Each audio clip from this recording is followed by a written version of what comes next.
nak cerita. Ada seorang hamba Allah yang terlibat ketagih tengok benda ni. Kemudian Ustazah pesan pada dia. Dia kata macam ni, Ustazah, saya tak boleh berhenti untuk tengok. Saya dah ketagihan, addiction.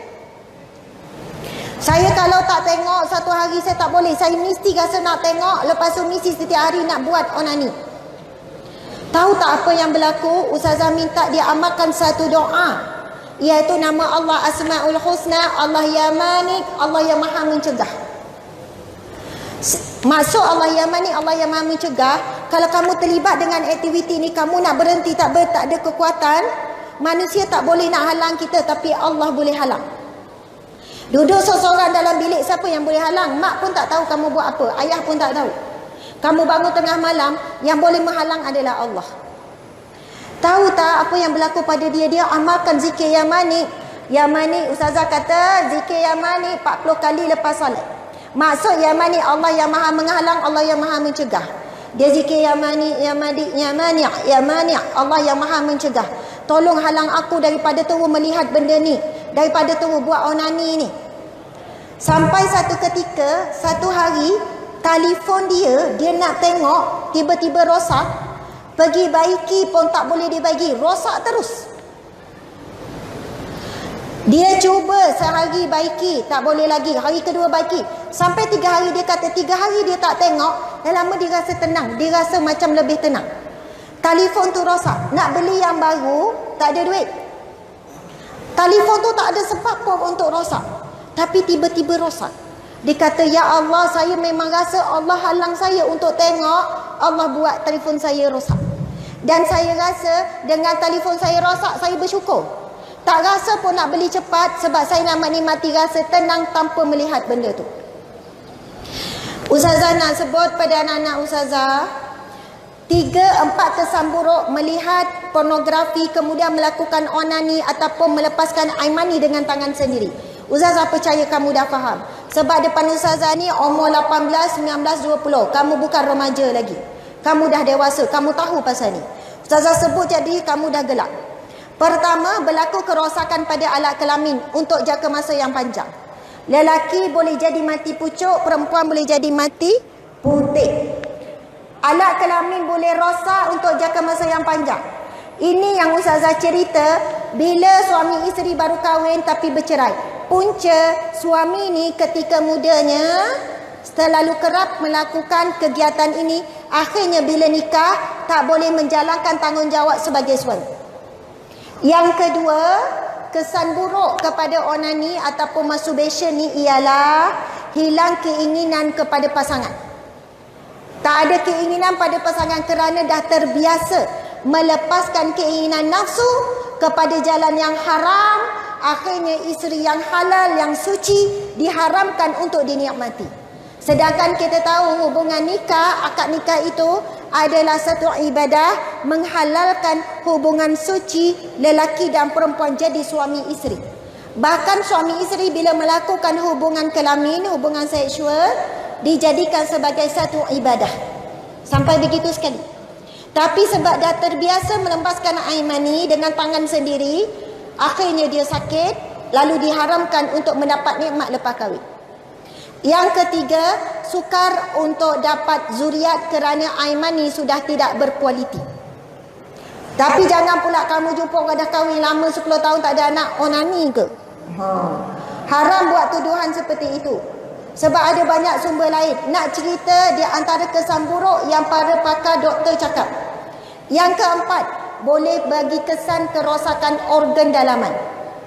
Ustazah baca ni satu pamphlet dekat LPPKN pun ada, dan Ustazah baca dan kaji dan tanya doktor pakar sakit tuan, sakit puan sendiri.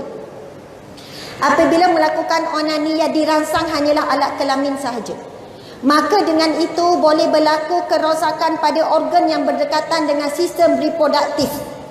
Antara yang boleh bagi kesan, boleh berisiko sakit buah pinggang, pundi kencing, mungkin untuk jangka masa yang panjang, na'udzubillah, boleh jadi kanser yang melibatkan organ-organ sistem reproduktif, sistem kesuburan, prostat ke, rahim ke dan sebagainya. Na'udzubillah min zalik. Apa hukum melakukan onani? Haram.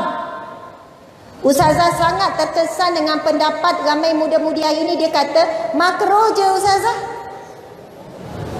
Jawapannya ijma' ulama yang lebih kuat, pendapat lebih kuat, melakukan onani, melihat video lucah, hukumnya adalah haram. Tengok video lucah, benda lucah, tengok pelakuan zina depan mata, pendedahan aurat dan sebagainya. Ustazah nak pesan pada anak-anak ustazah, siapa yang nak melihat wajah Rasulullah, jaga pandangan mata. Siapa yang menjaga pandangan mata daripada melihat yang haram, Allah akan halalkan untuk melihat wajah Rasulullah, melihat syurga Allah. Siapa yang melihat benda yang haram, takut diharamkan untuk melihat, tak nampak wajah Rasulullah. Padahal Rasulullah ada dekat tapi tak nampak. Sebab mata dah biasa melihat yang haram. Na'udzubillah min zalik. Tolong jaga anak-anak sekalian. Ustazah nak sebut tadi tu, jelas hukum melakukan onani adalah haram, dan siapa yang melakukannya wajib mandi wajib. Wajib mandi wajib. Ada seorang pelajar universiti hubungi ustazah melalui PM, melalui Facebook. Kamu ada Facebook tak? Okey. Siapa yang ada Facebook, tolong friend ustazah boleh? Tolong follow ustazah. Ustazah GF, gila follower. Cari nama Asma Harun ataupun Ustazah Asma Harun. Ustazah suka kalau kamu boleh follow Ustazah. Ustazah banyak share kuliah ke, ceramah ke, FB Live banyak. Jadi mungkin kamu dapat sedikit ilmu, jadi kekuatan untuk kamu, jadi kuat. Sekarang pukul berapa? Dah 10.30. Ustazah nak sebut tadi, sebab apa Ustazah sebut pasal mandi wajib? Ada yang hubungi Ustazah, dia kata, Ustazah, saya lelaki ni, pelajar mahasiswa lelaki ni, saya terlibat dengan onani daripada umur 10 tahun sampai sekarang umur saya 20. Lebih kurang 10 tahun. Faham ya? Jadi saya tak pernah mandi wajib sebab saya tak tahu pun mandi wajib. Bila melakukan onani kena mandi wajib, keluar air mani kena mandi wajib, dia tak tahu. Dia kata, macam mana solat saya Ustazah? Ustazah tanya, kamu agak-agak balik umur berapa? Saya rasa saya balik umur 12. Jadi 8 tahun tu kamu solat dalam keadaan berhadas besar, membawa maksud solat kamu tidak sah, wajib qada. Wajib qada. Lepas tu dia tanya, saya tak tahu masa tu Ustazah, hari ni baru saya tahu. Saya dengar ceramah Ustazah baru saya tahu. Ya, sebab dulu kamu jahil, kamu tidak tahu, itu bukan boleh dikira dimaafkan. Kamu dah tahu hari ini wajib qada. Berapa lama Ustazah cuba kira agak-agak berapa fardu, dan kamu qada lah setakat yang mampu. Allahu Akbar. Ustazah pergi sekolah rendah, budak darjah 5, darjah 6 buat pengakuan dah buat benda ni. Sebab apa? Skrin, sebab telefon. Betul tak? Jadi Ustazah sangat bimbang dengan remaja. Ustazah bukan salahkan kamu 100%. Sebab apa? Kamu lahir, telefon dah ada. Ustazah lahir, telefon tak ada lagi. Ustazah dapat telefon masa duduk universiti. Jadi Ustazah tahu cabaran kamu sangat hebat. Macam mana kamu nak kawal diri kamu ketika kamu seorang diri untuk tidak melihat benda yang tak elok. Jadi Ustazah bagi tips tadi, amalkan zikir apa? Ya mani'. Allah yang maha mencegah. Tolong kamu berhenti daripada melihat semua ni. InsyaAllah kamu kuat.